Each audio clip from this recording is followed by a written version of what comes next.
Okay. This is Sean Connors. Welcome back to the Budget Cuts podcast. Sean Connors again, CEO with E-Team sponsor. Pleasure to be joined by Matt Franzen, Director of Athletics at Doane University out in Nebraska. Matt is a former football coach there for 11 years, and he just finished he's finishing his second year as Athletic Director at Doane. Matt, thanks for coming on the Budget Cut podcast and joining us today. Yeah, well, thanks for having me, and happy to be on board in this crazy time. People are probably looking for ideas and answers, and nobody knows it because nobody who's alive now has ever experienced anything quite like this. So yeah, we're all trying to make the best decisions we can, and hoping that they're at least more good than bad decisions right now. Yeah, exactly. Yeah, it's funny. It's been a common theme with a lot of the ADs and coaches that we've been talking with. They've all said the same thing. Like, hey, I don't know if this decision that we're making is the right one per se, but it's one that we've got enough collective heads put together and we've made the decision. This is what we're going to go with. So appreciate you coming on board and sharing as much as you can with us in terms of how you're doing things there at Doane, and we'll take it from there. So one, you're on campus. You're still there. You're on a campus, one of the few out there that hasn't had to work from home yet. But you were just saying they've just recently, within the last hour, encouraged people to start working from home. Is that what we got? Yeah, we've been so starting about a week ago. Different offices on campus started working. Half the employees would work from home to kind of troubleshoot, so that if and when campus is closed, then we can continue to operate as well as possible. So here in a call I was on an hour ago or so, they kind of said that we're not closing campus, and folks that still want to work in the office can, but it's encouraged that people who can work from home and are comfortable doing so probably start to move that way. So yeah, you have do you have a day in mind that might be your first day at home, or are you counting down the days? Yeah, well, probably to start shortening maybe days here. We one of the things that we started doing last week, and again, we're very much day to day with this whole thing, but most of our head coaches, once we went from spring break, like a lot of schools, we were on spring break when everything really happened, and then decided by the end of that week, which was 2 weeks ago, to take an extended spring break so the coaches could get ready to teach the courses online remotely starting this week, starting yesterday. And so anyway, in that process, we've had to come up with some new communication, the new normal for us. And so what we've done starting last Wednesday is we're having every Wednesday a morning Zoom meeting with our head coaches and myself and our athletic staff. We have 2 assistant athletic directors and an administrative assistant. And so that's mostly informational, just any updates from the last couple of days, making sure that coaches are hearing those and hearing voices and seeing faces versus just receiving emails. Yeah. And so tomorrow when we meet with our coaches, there will probably be, I'm guessing 7 or 8 of us will be in the big meeting room we have, and then we'll have another probably 10 or 12 that'll be Zooming in, and we'll encourage everybody to try and make this maybe a 100% Zoom meeting next week. Yeah, there you go, right? Which will be the new normal, right? It seems to be the way everyone's going. Well, that's great. That's great to hear kind of where you guys are at with it. What, looking back, Matt, over the course of the last week, how have you seen that affect? Well, number one, personally, how has it affected you and your role as an athletic director, but also too, how have you seen it affect coaches, student athletes, as like you said, day to day, more information's coming down the pipe in terms of changes that are going to be required at various levels. Right. Well, everything happens so fast. From I think it was about 2 weeks ago today when the NBA was the first major, at least from what I saw, the first really major group to announce that they were suspending the season. And our basketball coach texted that to me in the evening, and I texted him back and just, I said, is this real? Because at that point, I mean, who would have ever thought that something like that would happen? And then, I think the next day, then Major League Baseball and the NHL, and then the NCAA said, we're going to do the tournament without fans. And then a day later, no, we're canceling the tournament. Cancel it all together. And we were in Nebraska, like a lot of states, we were right at a couple of the big high school sporting events. Here are the girls and then the boys state basketball tournaments. Yeah. And in Crete, the town that I'm in, our girls basketball team, we had the best team we've ever had. And I live in town, I have kids in school. So anyway, it was a great season, and we won the state championship in our class. And by the next weekend, we were one of the few states that still held the boys state tournament, but we held it with no fans. Oh, wow. So no kidding. So the teams played in an empty arena. In an empty arena, and it's a 18,000 seat arena where the University of Nebraska plays their home games. And wow. And so anyway, I guess selfishly, we were fortunate to see our girls team, because here in Crete, that was the big thing all year, and they won the state championship. And then a week later, the teams are playing in front of nobody. And wow. But fortunately, I guess for those kids, they were still able to play. And anyway, so the following week, that when the NCAA announced, maybe on a Friday, that they were canceling the spring seasons, the following Monday, then the NAIA came out and made the same announcement. Yeah. And so for us, that obviously nobody's ever experienced it. Nobody ever thought something like this was possible. And we were on spring break when all of these things started to happen. And then a campus announcement went out to our students that we're staying open for students who are living on campus, but we're encouraging our students to go home, just like most of the schools in the country have done. And so unfortunately, and looking at the student athletes, but especially the spring student athletes, things came to a close, and there was no closure for those student athletes. I mean, we haven't even had a chance to see them. Now, I know the coaches have reached out to them, but so many of them went from spring break to just home. Yeah. And so that's just odd, however a season ends, there should be closure, and then you move on. And especially for those senior spring athletes, things just came to a screeching halt. And then for our coaches, those spring sport coaches, it's the same type of deal, just trying to manage their own emotions when they've spent a year getting ready for the season, which had just barely begun, and now your season didn't happen. Never happened. And so anyway, so just a lot of strange things happening, and just like everybody, it's really day to day, just trying to stay on top of things as they're continuing to evolve.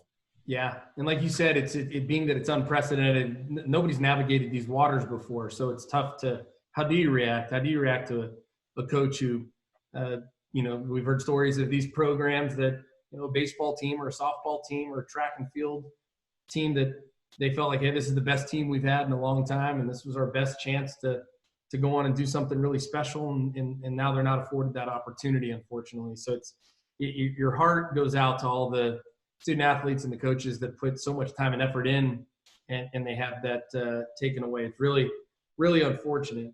Is there anything from a athletic director or coach, student athlete, just former athlete perspective?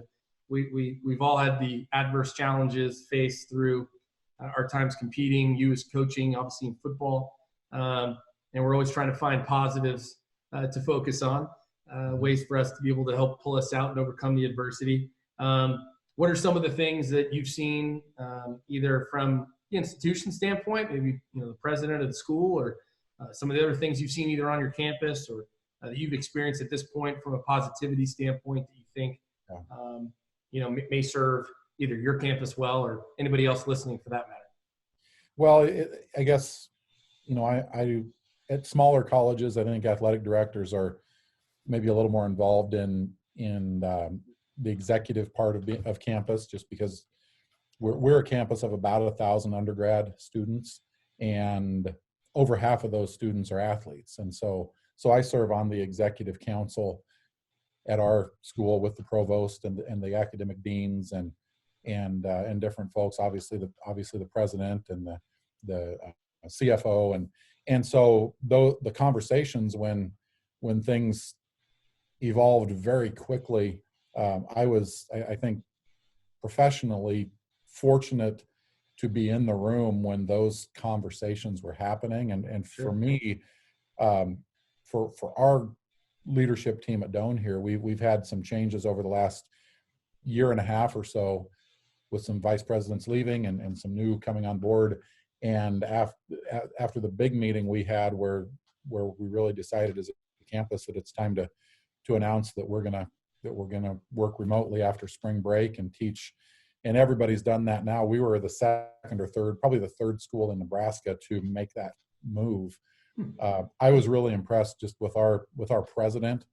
I'd seen him in the day-to-day and kind of the way colleges work and faculty, and there's some petty disagreements here and there that happen. And sure, but this was the first time where you really saw a president, agonizing over making decisions that are going to affect the next 50 years of the university. Sure. Because this has never happened before, again, in our lifetime. The last time anything like this happened at our school at Doane, I think, was in World War II, when the school had to close a lot of the different majors, and then coming back off of World War II, a lot of the veterans that came back from the war and then came in as 22, 24, 26-year-old college freshmen. Yeah. And came in, we had a program ready for them. And so that was the time where I think our university redefined itself.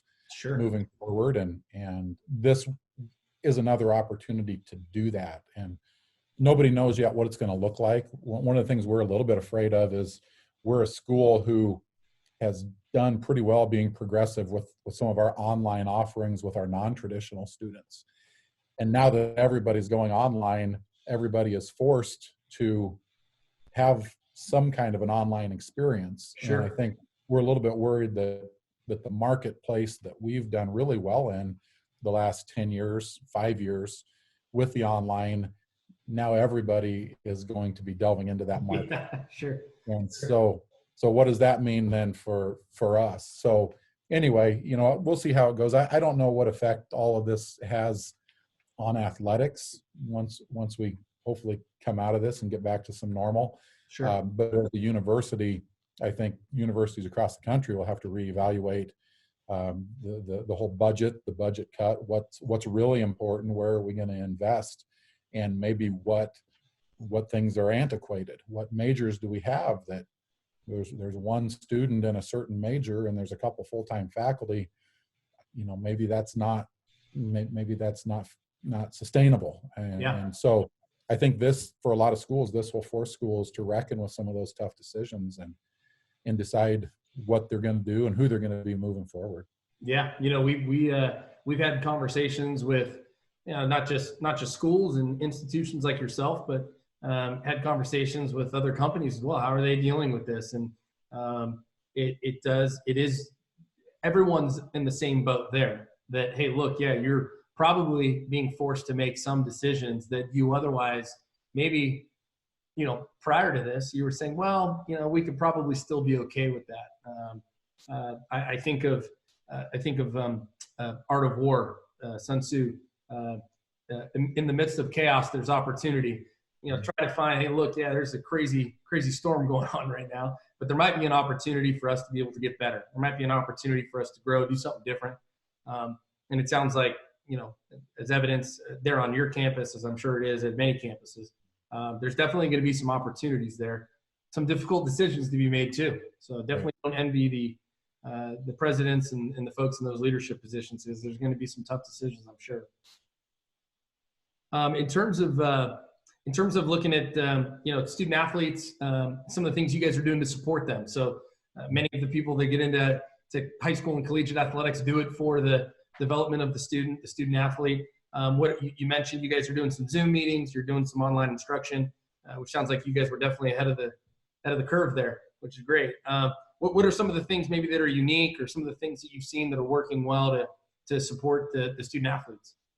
Well, we're trying to keep our student athletes engaged first off. So I know anytime you go remote and isolate, the fear is that some of those kids are going to lose the connection that they have with their school, and especially the first year student athletes. I think if you're a second or third year student athlete and you've had a good experience, you're going to come back next year. But those first year kids that maybe were struggling academically or maybe struggling socially, to now spend the last 6 or 7 weeks of the school year trying to study remotely and not having that day-to-day connection with your teammates and friends, yeah, is really going to be difficult. I'm afraid there will be students that we lose and that all institutions lose because of it. But what we have to do is try the best we can to find unique ways to keep those kids engaged.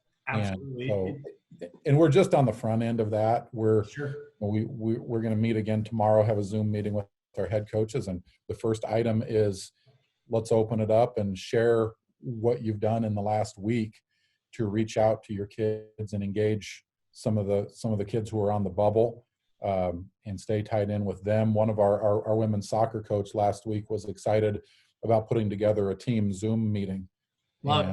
And she's got about 35 girls on the team. And so I want to hear from her if she was able to get that done and what that looks like. Yeah, that's awesome. Team.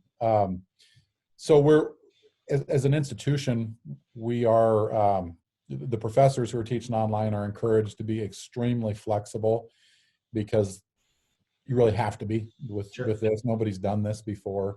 Yeah. But also realizing with the students, there's going to be a tremendous amount of anxiety with a lot of students because of the new academic environment. Sure. And having to really carry, some of them maybe carry their own weight more than they had in the past, when they had roommates and classmates and professors right in front of them, helping them and pulling them and pushing them along. So that's, I think, where the coach's role becomes even more important now.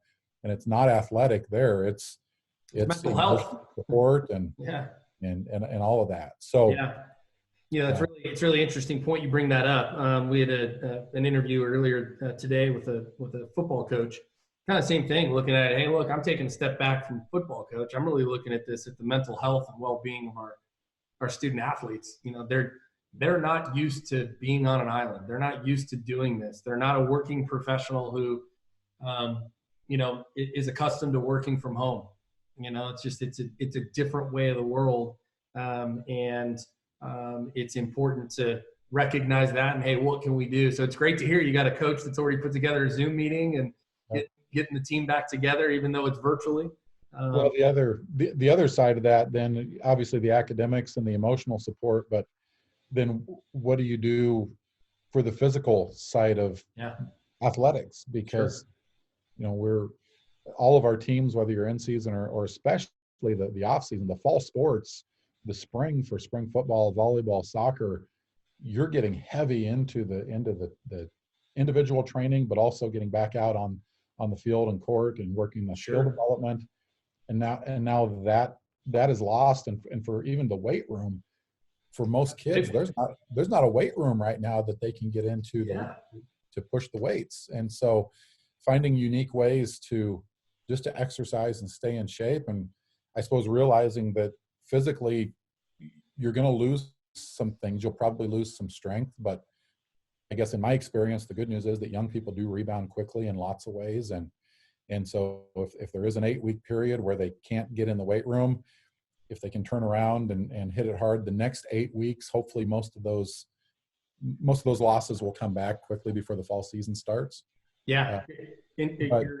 You're right on there. And have you guys, from a strength and conditioning standpoint, you guys done anything as that part of the athletic department? Have you guys put together any models for them at this point, or is it still kind of in the development phase?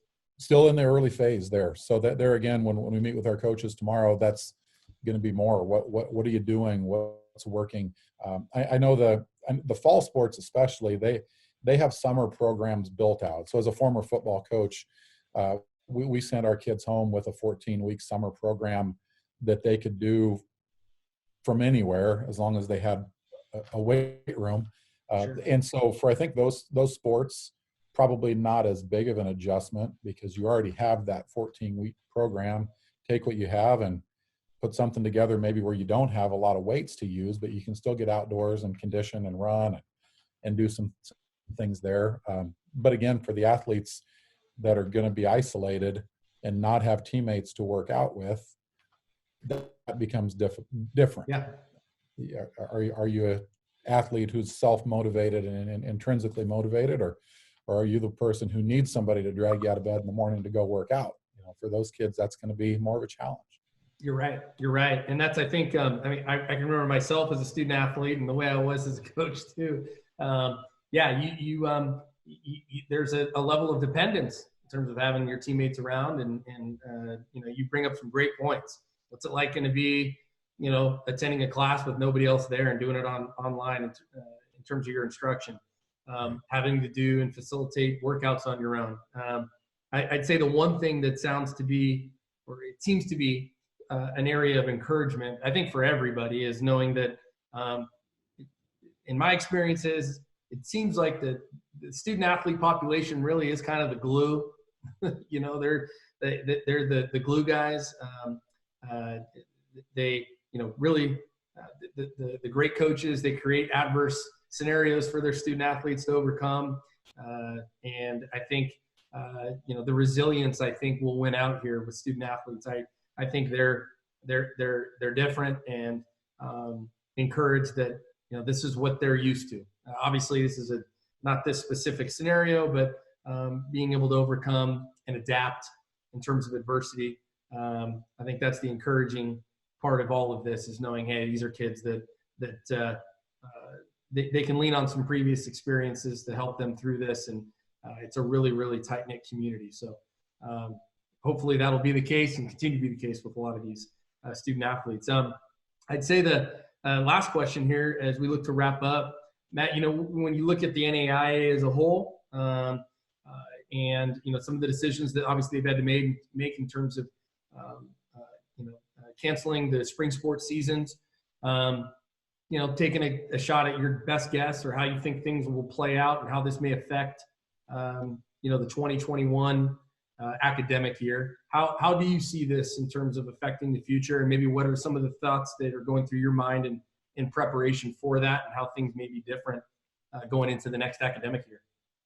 Well, I hope that again, if things are close to normal by the summertime and then going into the fall, that there's a whole lot of excitement on college campuses and high school campuses for the fall sports, because right now, I think most people, whether you're a big sport fanatic or not, you're still used to in the evenings having some television offerings that include maybe a late night West Coast NBA game that, sure, once the kids go to bed, if you want to watch or not, but at least having some options there. Sure. Now all you see is around here Big Ten classics, and we're relegated to ESPN, the Ocho, or right. The lawn dart games, and and so to have real time sports going again on a small scale or a big scale,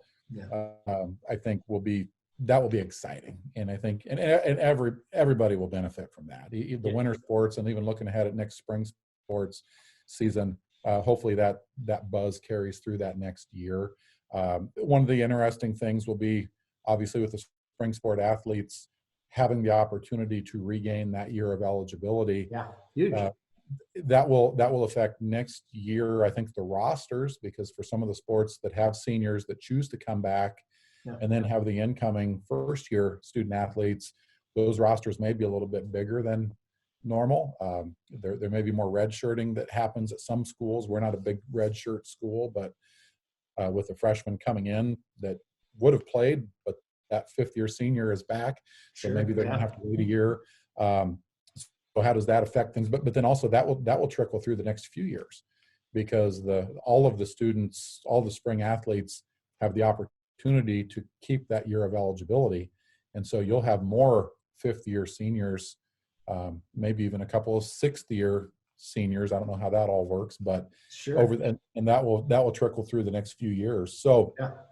anyway, I don't think there will be maybe as many people that take advantage of that as people think there might be. I think especially at the small college level, a lot of athletes are doing it because they love to do it, but there is also an expense involved. And Sure. at some point it's time to graduate and move on. Yeah. So those are some of the things, again, I think though, for our coaches, we've talked, and again, we're still early in all of this, but the opportunity now that with the extra 4 or 6 weeks at the end of the year that you're going to have, where you're going to have a lot more time on your hands to be creative with, is better yourself, professional development. Get out and read leadership books, coaching books, TED Talks. I mean, whatever. Yeah. There's so much available to you in this day and age. So let's not waste these 6 weeks. Let's use this time to get better, and hopefully then that next season that shows up in a lot of different ways, maybe for different coaches and different That's teams. a great message.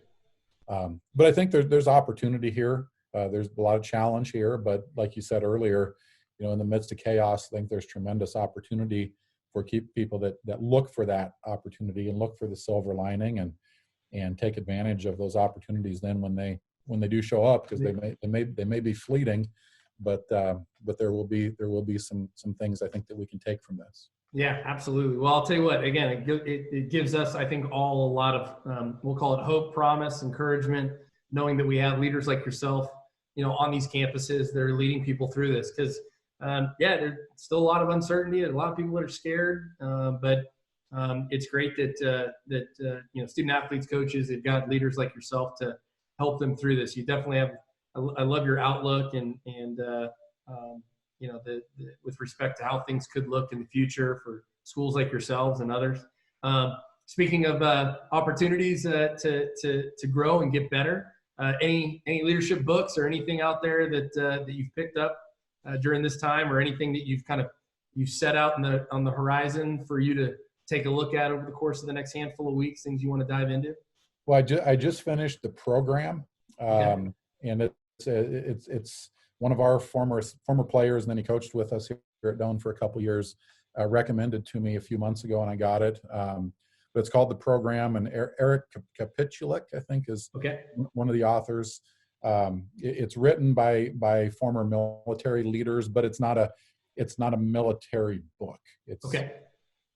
I found it to be, as a former football coach and even now in administration, very readable, short 3- and 4-page chapters. And I need to go back and read it again, because the first time through I just read it and then I didn't take notes. And there's a lot of good stuff and easily usable. So I've recommended that to a few of our young coaches right away. Awesome. I lent out my copy to our softball coach. He went home to California right after the season got canceled. And I said, fine, but take this with you. If you must get on an airplane, I'm sending you a signed reading. And then our women's basketball coach just finished his first year, and he's got a real opportunity to build a program. And so I ordered one book for the staff. And so anyway, so that's one. My all-time favorite personally is Bill Walsh, The Score Takes Care of Itself. And that's my favorite. Matt, that is my Bible. that book turned our football program at Doane around, and now we obviously had some good coaches and players too. But for me as a coach, there were so many lessons in that I took and used in our football program to build the culture. So that would be my number one. And then, like I said, the program, the newer book I just read is great also. That's awesome. Well, I'm writing that one. I wrote it down. I'm definitely going to look it up. The Program by Eric Kapulchik. I'll go ahead and I'll get the proper spelling on that one for sure. And great to hear that you're a Bill Walsh guy. The Score Takes Care of Itself is foundational for me. It's something I go back to often. So big Bill Walsh guy. And we're also not that far we're in the San Francisco Bay Area. So I'm kind of a homer too. So, yep. As you should be. As we should be, right? As we should be. So, well, good. Well, Matt, I really appreciate you taking the time. I think this was great. Thanks for sharing, your experiences, how things have been going there at Doane, and obviously we, as we move forward, probably circle back with you in a handful of weeks and just kind of hear how things have gone and how you guys have navigated the current storm and weather. And it definitely sounds like you guys are putting yourself in the best position possible to come out the other side of this thing in a really good place. So we appreciate you sharing some time with us, and look forward to catching up with you here in the future soon. Okay. Thank you, Sean. All right, Matt. Thank you.